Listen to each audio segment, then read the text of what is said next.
Welcome back to Outriders. We've got some more news for this game, and it's not great, if I'm completely honest. I pretty much expected this stuff to happen and for it all to carry on. And they have said it's a bit of just a refreshing sort of post based on their previous known issues thread. And this is on Reddit. I'll leave it linked in the description. So we wanted to share a brief update on where things stand on Friday the 23rd of April. In terms of the inventory wipe and character restoration, which I personally believe should have actually been done at least a week ago.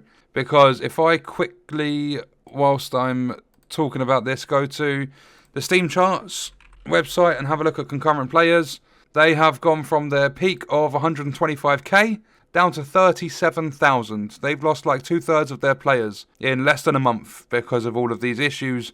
Most likely, some of it will possibly be people rushing through the game getting bored because there's nothing else to do. But our work and testing on the restoration process will continue throughout the weekend. We hope to provide a clear schedule as soon as possible. So no exact time frame still. And they've said that it's going to work, guaranteed, you're not going to hear anything about it over the weekend. They do want to provide a clear schedule as soon as they can. So not even saying that they're going to be able to provide anything at all next week. They've literally just said that their work's going to carry on through the weekend. They want to provide info as soon as they can. So there are a couple of things on this list that actually sound kind of good, but we don't know any sort of time frame at all for when this stuff's going to happen. If it's even actually going to happen. Because they have a little, subcategory. Patching. A larger patch that we are aiming to release in the near future is currently undergoing testing. We will share thorough patch notes upon its release, but wanted to share some very top-level highlights here. So I don't think after all the backlash from their nerfs, I don't think they're going to mention anything about nerfs until the finalised patch notes. Then they'll just spring it on the player base. But they've said they will fix a number of crashes throughout the game. Very good. We'll fix a number of issues, bugs and crashes associated with multiplayer. Very, very good. We'll resolve an issue that could cause players to get stuck on the sign-in screen. About time. We'll include lots of resolutions for gear, mod, skill, quest, level and lighting bugs because this is a fully released product. The patch will also address a number of community issues, including but not limited to difficulty dealing with snipers, difficulty dealing with excessive knockback from creatures in the Stargrave expedition. I just think with the alphas, they need to just stop them being able to stun lock you. Because as soon as they jump across the entire map, they hit you and you can't do anything about it. You literally can't move for a split second, and sometimes that'll be the difference of life and death. The 300 megabyte crash dumps left behind on PC, many more things. Multiplayer. As you may notice, the above patch will address a number of issues, bugs and crashes associated with multiplayer. While we hope that these resolutions will improve the experience for many of you, we'll still be keen to look into detailed reports, the ones where they want to know the exact times you take a pee in the day, concerning issues in multiplayer, as has been mentioned in the community earlier this week. Intentions behind balance and expeditions downscaling and other key areas of discussion. You ready for this one? Because this is the one that just even thinking about talking about it. We're just going to get into it. We are aware that these are topics that are currently attracting a lot of discussion throughout the community, rightfully so. They are, of course, also topics that we discuss internally. However, because they are fundamental aspects of the game, because the game is fundamentally broken, feedback and considerations for change must be considered over a longer period of time. This is to say that while we haven't yet talked about these topics, we do intend to do so in the future. So they've just said, we discussed these more fundamental aspects of the game and the issues around them, like the downscaling, the expeditions and their timers and things, and the balancing of the game. We talk about this stuff internally, but because it's fundamental, it has to be considered over a longer period of time. But we also want to tell you, we haven't spoken about these topics yet, although we do intend to. So they're not spoken about internally because they haven't actually spoken about them. And they've also said that it takes a longer time to deal with this stuff, which is obvious. But if it's the case of it taking a longer time to sort out, then they should start speaking about it earlier on, because these are definitely issues in the game, and not just based on a few players or a small part of the community. The game is fundamentally broken. The mods, just half of them don't make sense, the expedition timers are stupid, the downscaling is pathetic, and the balancing is all over the place. The fact that you can have a level 10 pre-order weapon be one of the strongest in the game. There's no end game legendaries because I've taken a legendary from story all the way up until challenge tier 14. And I just can't be bothered to jump on the game and go to 15. That's why I've not hit 15 yet. But like, it would take me time, but I would get there. But I've had a legendary from the story, and it's just carried on throughout the rest of the game with me because there's no end game sort of gear or anything like that. There are fundamental issues with this game. The whole game is fundamentally broken down to its core. It's a good game, good concept, like executed horribly, and I do enjoy the game, but there are so many issues with it, and this sort of stuff, like the balancing, it takes them a longer time to sort out, which is obvious, and they talk about this stuff internally, but this stuff that people have brought up in the community, they haven't spoken about it, so they need to talk about it before they can do anything. And they've said they intend to talk about it in the future. So they talk about it in 6 months' time. Then they start working on it. It takes 6 months to fix.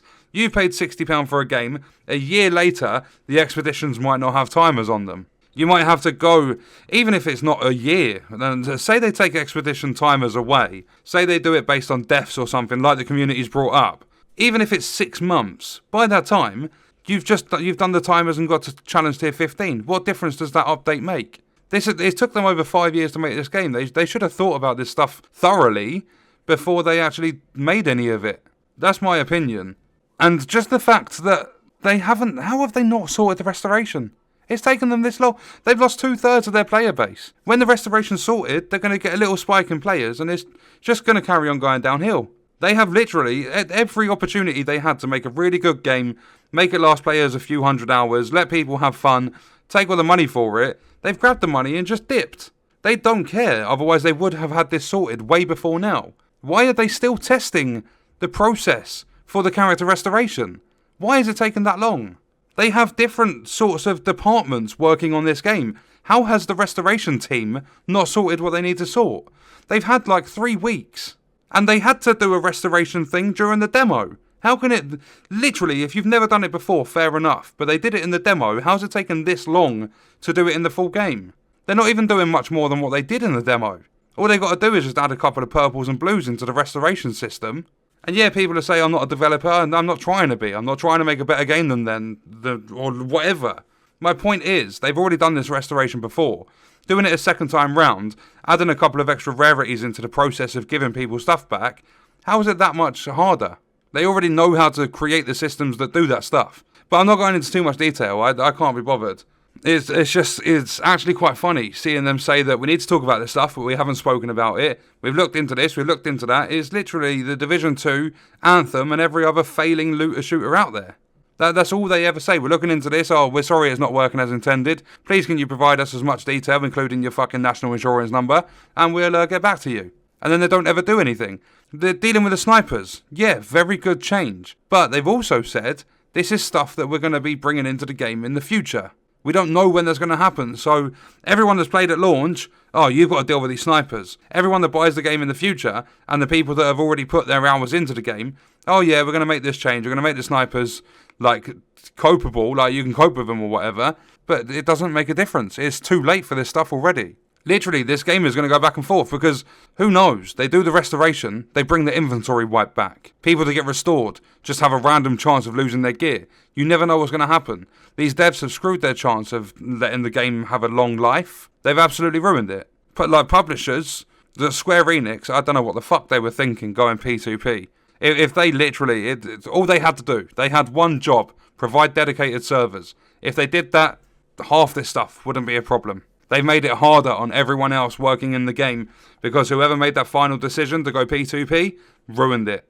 And the fact they had someone, they knew this was going to happen because they had someone say if it comes back and something goes wrong with it, then I'll say I made a mistake. Well, yeah, too fucking right. You made a huge mistake. But yeah, that's me done for the video.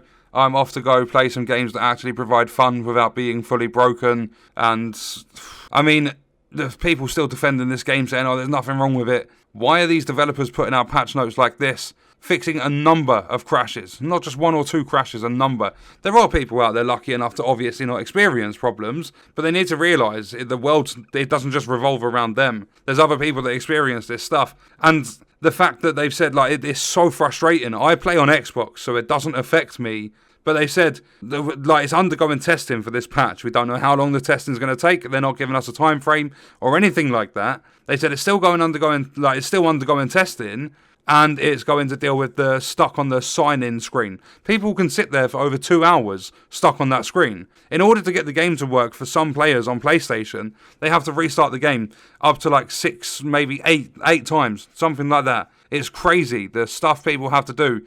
And these developers provide workarounds for their problems. Instead of making fixes for things, they're telling their community, do this to work around your issue whilst we look into it. That's sad. It really is. I'm going to play some games and have some fun. I'll see you guys in the next one. I hope you enjoyed it.